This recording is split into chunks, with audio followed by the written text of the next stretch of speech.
안녕하세요. 오늘도 사연사롱을 찾아주셔서 감사합니다. 연남동에 사는 쌍둥이 엄마예요. 불과 2년 전까지만 해도 제가 결혼해서 애까지 낳고 살게 될 줄은 몰랐어요. 시집살이로 고생하는 엄마를 보고 자라서 결혼이라면 학을 떼고 살았으니까요. 모르긴 해도 제 남편을 못 만났더라면 저는 지금까지도 독신을 고집하며 혼자 살고 있었을 거예요. 그런 점에선 남편한테 고마울 뿐이에요. 제 남편은 재미교포예요. 시댁 식구들은 모두 미국에 살고 있죠. 덕분에 고부간의 갈등으로 고생할 일도 없고 명절이나 제사 문제로 스트레스를 받을 일도 없어요. 기혼 여성에겐 이보다 좋을 수는 없는 최상의 시댁이죠. 제가 남편과 결혼을 하게 된 것도 바로 이런 이유 때문이에요. 시댁과 멀고 시집살이가 없다는 점이요. 이런 제 모습이 이기적으로 보이겠지만 제가 이러는 데는 이유가 있어요. 바로 제 친할머니 때문이죠. 영화나 드라마에서 보면 할머니는 정겹고 따뜻한 분으로 묘사되잖아요. 그런데 제 경우에는 완전 달라요. 할머니란 단어만 들어도 피가 끓고 손이 바들바들 떨릴 정도로 싫거든요. 그건 아마도 어렸을 때부터 고약한 친할머니한테 된통 당해서 그럴 거예요. 친할머니는 우리 가족에게 있어서는 세상 누구보다 잔인한 분이었거든요. 저희 아빠는 3남매 중 장남으로 할아버지의 기대를 한 몸에 받고 자랐어요. 하지만 기대가 크면 실망도 크다고 아빠는 부모님의 기대에 부응하지 못했죠. 처음부터 그럴 깜냥이 못 됐거든요. 공부머리도 그저 그랬고 융통성도 없어서 사회생활도 능숙하지 못했어요. 반면에 작은 아빠는 저희 아빠만큼 지원을 받지 못했음에도 혼자 힘으로 장학금까지 받고 명문대에 들어갔죠. 졸업 후에는 이름만 들어도 알만한 대기업에 취직을 했고요. 40대에는 최연소 임원이 되었으니 별 볼 일 없는 장남을 제치고 가문의 영광이 되는 건 당연한 거였죠. 작은아빠가 잘 되면 잘 될수록 저희 아빠는 집안에서 입지가 좁아졌어요. 결정적으로 장남임에도 아들도 못 낳고 딸만 내리넷을 낳는 바람에 친할머니는 일찌감치 등을 돌렸죠.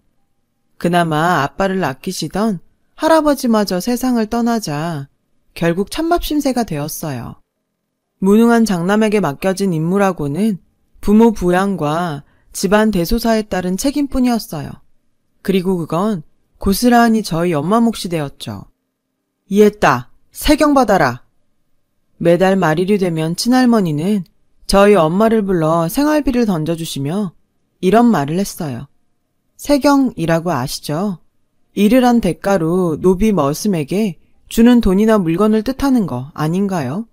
세경이라니. 아니, 저희 엄마가 이 집 노비라도 되나요? 세경을 받게. 어린 마음에도 그 모습이 정상적으로 보이지 않았어요. 그럴 때마다 엄마는 아무 말도 못하고 할머니가 던진 돈을 무릎 꿇고 앉아 한 장씩 주우셨죠. 제가 8살 때던가요. 돈을 줍고 있는 엄마가 너무 불쌍해서 할머니한테 따진 적이 있어요.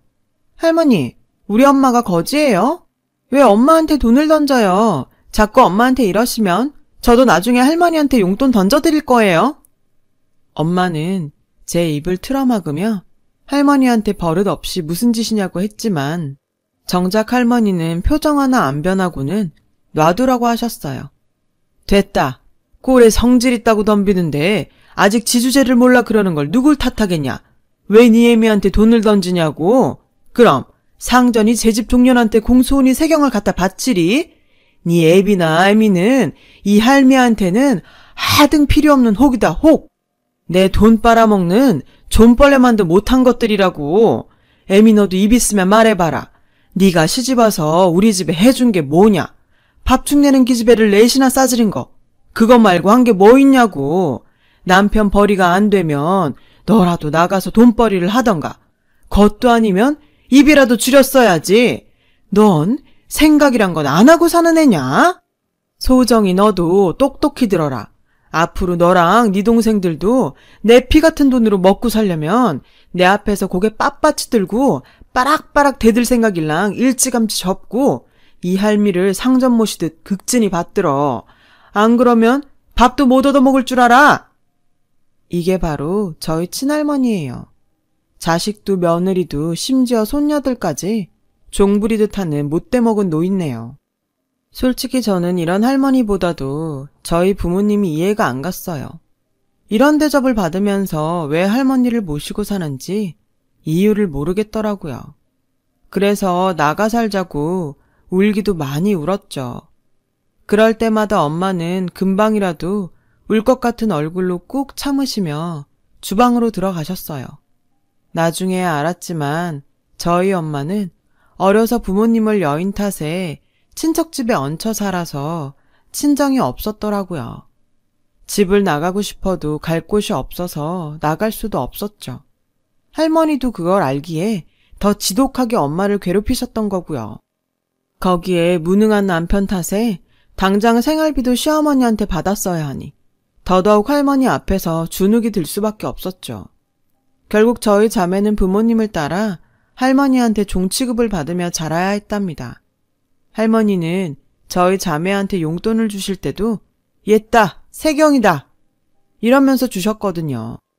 그렇게 비참하게 용돈을 받는 게 너무 싫어서 저와 동생들은 철이 들면서부터 용돈벌이를 시작했어요.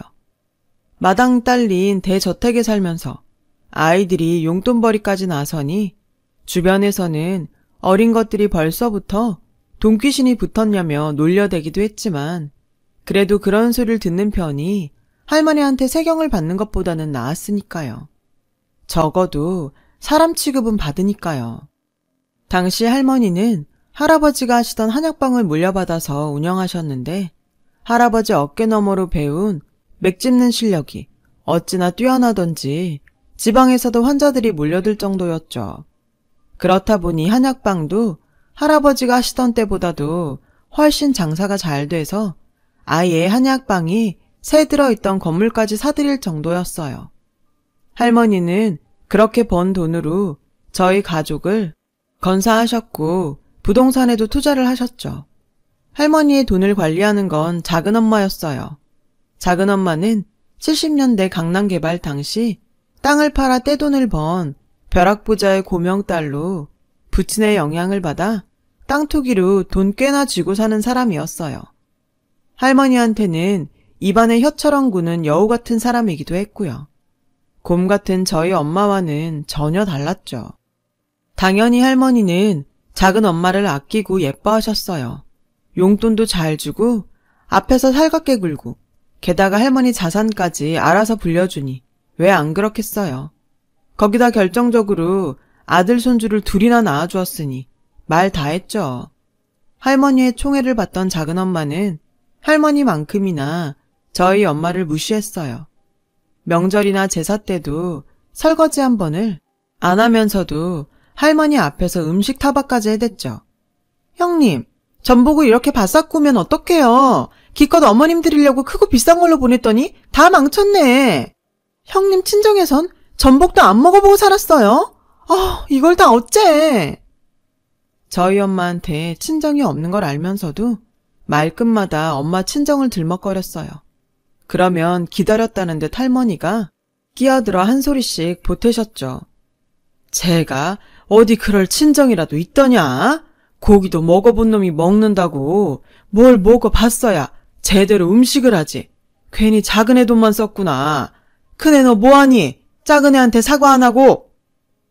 아주 쌍으로 저희 엄마를 괴롭히는데 생각 같아선 동생들이랑 같이 달려들어 머리채라도 잡고 싶었지만 그랬다가는 오히려 저희 엄마가 더 힘들어질까봐 꾹 참아야 했어요.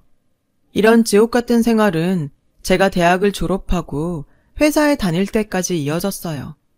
그런데 모든 일에는 끝이 있다고 우리 가족의 종살이도 엔딩을 맞게 되었죠. 막내 동생까지 대학에 들어가자 드디어 자신만의 시간을 갖게 된 엄마는 구청에서 하는 문화센터에 다니셨어요.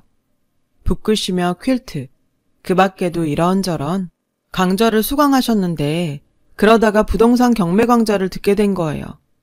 1년을 꼬박 달려들어 공부하던 엄마는 강사의 추천으로 빌라를 낙찰받게 되었죠. 시세보다도 말도 안 되게 저렴한 가격으로요. 그런데 그 사실을 안 할머니가 엄마의 머리채를 잡고 욕설을 퍼부으며 도둑으로 몰아세우지 뭐예요. 엄마가 당신 돈을 훔쳐 집을 샀다는 거죠. 니까년이 무슨 돈이 있어서 집을 사? 네가 나 몰래 내 돈 빼돌려서 산 거 내가 모를 줄 알고 그래. 내놔라 이 도둑년아. 이게 이젠 상전돈까지 손을 대? 그때였어요. 그동안 늘 참고 살아왔던 엄마가 할머니를 똑바로 쳐다보며 소리쳤어요. 누가 상전입니까? 왜 어머님이 제 상전이에요? 누가 어머님한테 그럴 권리를 줬는데요? 저요, 그동안 할 만큼 했습니다. 무능한 남편 만난 탓에, 아들 자식 못 낳은 탓에, 말도 안 되는 집구석에 시집 온 탓에 죽은 듯이 살았다고요. 제가 정성 다해 어머님을 모시면 언젠가 어머님도 알아주실 줄 알았어요. 그런데 제가 사람을 잘못 봤네요. 기대라는 건 사람한테 해야 하는 건데 어머님은 사람이 아니시네요. 개 돼지만도 못한 짐승이네요. 그래서 더는 안 참을랍니다. 그리고 저요, 집 사는데 어머니 돈 한 푼도 안 건드렸어요. 그 집은 우리 애들이 어려서부터 고사리 손으로 한 푼 두 푼 모은 돈에 쟤들 월급 모은 걸로 산 겁니다. 그러니까 억지 좀 그만 부리시라고요. 엄마는 얼굴이 벌개지도록 소리쳤어요. 그 모습에 할머니는 적잖이 놀란 눈치였죠. 하지만 순순히 물러서지는 않았어요. 이년이 어디서 눈을 똑바로 뜨고 상전한테 대들어? 너 내 집에서 내 쫓기고 싶어? 그놈의 상전. 제발 그만 좀 하시라고요. 저요, 어머니 몸종 아니에요. 그러니까 이런 말 들을 이유 없다고요. 그리고 어머님이 나가라고 안 해도 저희 이 집 나갈 거예요. 그러니 걱정 마세요. 다리미 판잣집인들 이 집 구석보다 마음이 불편하겠어요? 빌어먹어도 어머님 돈보다는 낫겠죠. 그렇게 우리 가족은 할머니 집을 나왔어요. 지방에서 기숙사 생활을 하시던 아빠는 전화로 이 사실을 전해 들으셨고 말없이 한숨만 푹푹 쉬시다가 체념한 듯 알았다고 하셨어요.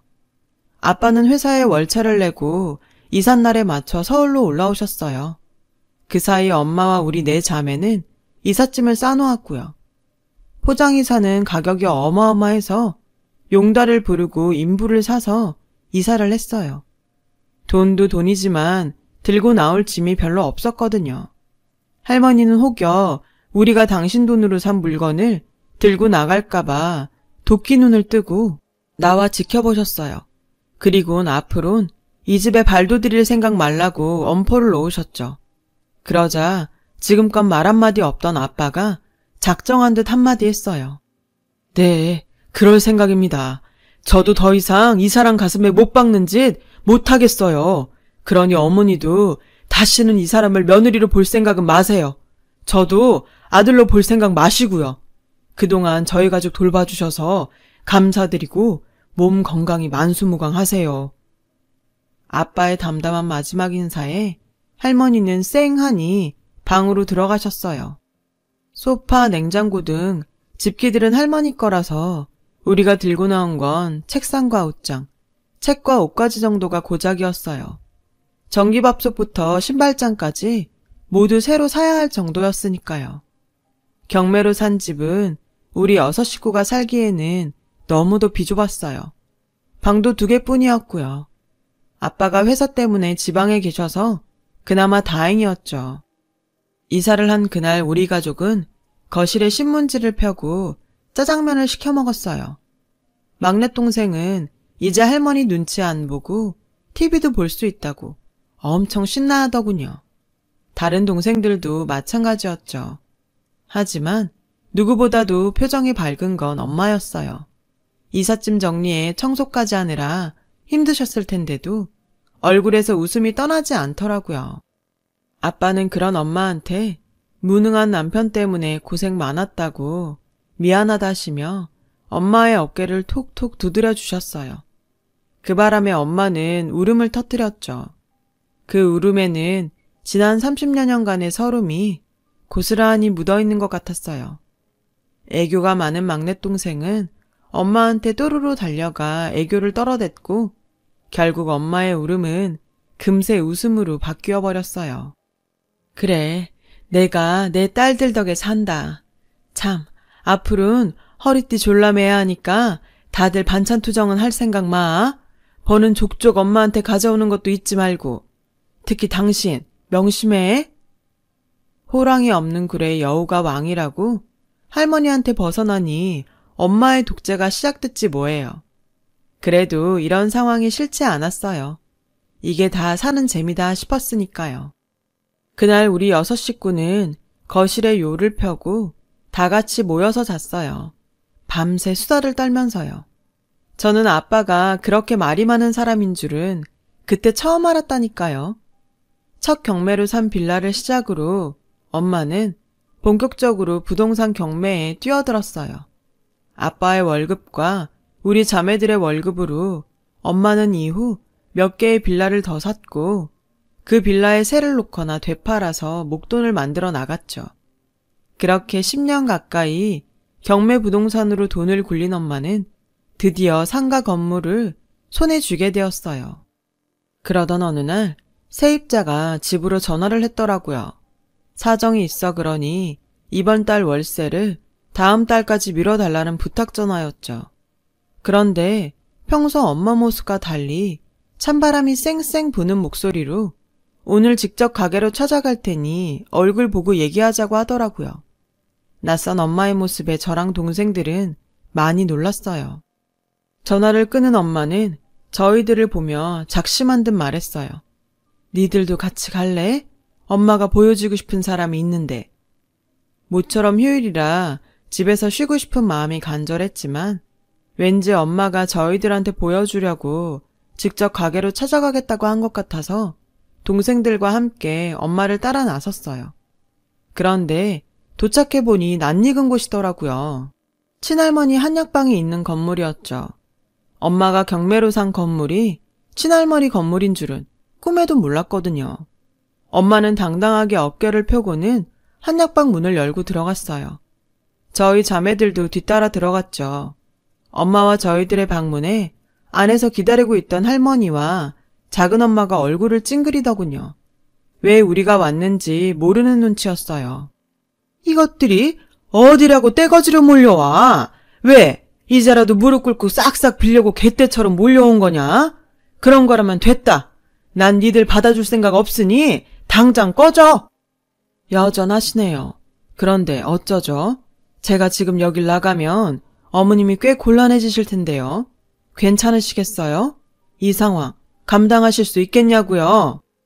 니깎게 뭐라고 내가 곤란해? 내 집에서 빌부터 먹고 살던 년이 손바닥만한 집 하나 장만했다고 어깨에 힘 좀 주고 싶은 모양인데 딴 데 가서 알아봐. 당장 안 꺼져? 그 성질은 여전하시네요. 불과 30분 전까지만 해도 이달 월세 좀 밀어달라고 사정사정 하시던 분이. 그 말에 할머니와 작은엄마는 입이 떡 벌어졌어요. 새로 바뀐 건물주가 저희 엄마라는 걸 몰랐던 모양이에요. 엄마는 보란듯이 휙 돌아섰어요. 그때였죠. 얘 아가, 어딜 가는 게냐? 그러니까 내 건물을 산 게 너란 말이지. 아휴, 살았다. 하늘이 도왔어. 하마터면 알거지로 쫓겨날 뻔했지 뭐냐. 부동산 여자가 하도 주인 연락처를 안 가르쳐 주길래 며칠을 끙끙 앓았잖냐. 내 식구가 건물주가 된 걸 알았다면 그건 걱정 안 해도 되는 건데 말이다. 그건 그렇고 이참에 간판도 바꾸고 가게 내부 수리도 해야 되니까 큰애한테 연락해서 인테리어 업자 좀 찾아보라고 해라. 네가 건물까지 살 정도로 돈이 있는 모양인데 인테리어비는 니네가 내는 걸로 하고. 자식 키운 보람 이제야 찾는구나. 어머님, 그게 무슨 말씀이세요? 제가 건물을 산 거랑 어머님 가게 인테리어랑 무슨 상관이 있다고요? 전 오늘 월세 못 내겠으면 가게 빼라는 최후 통첩하려고 온 거예요. 월세가 벌써 2달이나 밀리셨는데 이달 월세도 못 내신다니 건물주로서 별 수 없잖아요. 내가 땅 파서 장사하는 사람도 아니고. 엄마는 신이 났는지 연신 말을 이어갔죠. 그런데요, 어머님, 얼마 전에 TV를 보다가 어머님 비슷한 분을 봤지 뭐예요? 아들 낳는 한약이라고 속여서 비싼 값에 썩은 한약재를 달에 팔았다네요. 설마 어머님은 아니시죠? 그렇게 아들아들 하시던 어머님이 그런 인간 말종 같은 짓을 하실 리는 없다고 생각하지만 세상 일은 모르는 거라서요. 설마 아니시죠, 어머님? 엄마는 다 알면서 일부러 할머니를 놀려대며 빈정거렸어요. 얼마 전 TV를 통해 그 사건을 접한 우리 식구들은 단박에 사기꾼이 누구인지 알아봤거든요. 그건 바로 말투 때문이었죠. 우유값을 받으러 온 사람한테 모자이크 속 사기꾼은 이렇게 말했거든요. 옛다, 세경이다. 그 말에 우리 가족은 입이 떡 벌어졌죠. 그런 말을 쓰는 사람은 할머니뿐이니까요. 엄마는 그 일을 끄집어내 할머니 속을 뒤집어 놓을 작정이었던 거예요. 할머니 건물을 낙찰받은 것만 봐도 지난 10년 동안 엄마가 얼마나 칼을 갈며 이날을 기다렸을지 뻔했어요. 30년간 시집살이를 하면서 딸들 앞에서 비참한 꼴을 보이며 살았던 엄마는 그 딸들 앞에서 통쾌한 복수를 하고 싶었던 게 분명했죠. 그 마음을 알기에 우리 자매들은 엄마를 말리지 않았어요. 할머니는 입술을 바들바들 떨며 말했어요. 너 설마 이 늙은 시애미를 놀리려고 애들까지 끌고 온 거냐? 나 망한 거 확인하려고 온 거냐고. 그래도 난 부모 없이 자란 널 며느리로 받아주고 지난 30년간을 니들 새끼까지 건사해온 사람이다. 그런데 네가 나한테 이럴 수 있는 거냐? 네가 나한테 이러면 안 되는 거다. 며느리로 받아줘요? 언제 어머님이 저를 며느리로 봐주셨어요? 그런 사람이 매달 세경 던져주며 종년이라고 불러요? 입은 삐뚤어져도 말은 바로 하랬다고? 어머님한테 저는 돈 주고 부리는 종년이었지. 단 한 번도 며느리 아니었어요. 내 딸들도 어머님 손녀가 아니라 종년 딸 취급받고 자랐다고요. 우리가 모자이크 처리된 어머님을 어떻게 알아봤을 것 같아요? 옛다 세경이다. 그 말 때문이었어요. 지난 30년간 어머님이 저희 가족한테 했던 그 모진 말 때문이었다고요. 어머님한테 며느리는 돈 있는 집 딸인 동서밖에 없잖아요. 이제는 그나마 동서 친정도 망해서 며느리 취급을 하실지는 모르겠지만요. 암튼 계약기간도 이미 지났고 월세도 3달이나 밀리셨으니 당장 가게 비워주셔야겠어요. 그리고 모든 계약은 중개사 통해서 할 테니 저한테 전화하지 마세요. 아셨어요? 얘들아 가자. 그렇게 엄마와 우리 4 자매는 그 길로 돌아서 나왔어요. 할머니는 달려나와 저희 엄마 팔을 붙잡고 당신이 잘못했다고 싹싹 비셨지만 엄마는 눈길 한번 안 주고 차에 올랐죠. 그리고 얼마 뒤 부동산 중개인을 통해 할머니를 내보내고 새로운 세입자를 들였다는 연락을 받았어요. 그날 엄마는 욕실에서 한참을 우셨어요. 엄마의 지난 30년은 그렇게 눈물에 씻겨 나갔죠. 그 일이 있고 얼마 뒤 고모를 통해 할머니 소식을 들을 수 있었어요. 그 많던 할머니 재산은 할머니 몰래 작은엄마가 친정 부도를 막는 데 써버렸는데 결국 부도를 막지 못해서 모두 날아갔다고 하더라고요. 할머니는 그 길로 작은엄마를 찾아가 악다구니를 쓰며 내 돈 내놓으라고 작은엄마 머리채까지 잡고 싸우다가 제 성질에 못 이겨 실신을 하셨다네요. 하지만 그게 끝이 아니었어요. 가짜 한약 피해자들한테 위자료를 배상하느라 집까지 팔아야 했거든요. 얼마 남은 돈으로 할머니는 요양원에 들어가셨다는데 충격으로 말을 못하신다고 하더라고요. 그동안 당신 입으로 지은 죄를 그렇게나마 맞게 된 거죠. 이 소식을 들은 엄마는 착잡한 표정이었어요. 왜 아니겠어요. 미운이 고운이 해도 30년을 시어머니와 며느리로 살아왔는데요. 고부간의 갈등은 가해자도 피해자도 결국엔 상처를 입게 되나 봐요. 다사다난했던 시간도 어느덧 지나고 저희 엄마는 제 쌍둥이 아이들을 돌보시며 여전히 부동산 경매 사이트를 찾아보곤 하세요. 늦바람이 무섭다고 늦음하게 돈맛을 알게 되시군 멈출 줄을 모르시네요. 어쩌겠어요. 그간 돈에 맺힌 한을 그렇게라도 푸시겠다는데요. 덕분에 저희 내자매한테도 콩콩물이 종종 떨어지니 땡큐지만요. 엄마도 아빠도 행복하셨으면 좋겠습니다. 지금까지 제 사연을 들어주셔서 감사드려요. 들어주신 모든 분들 행복한 하루 보내시길 바랍니다.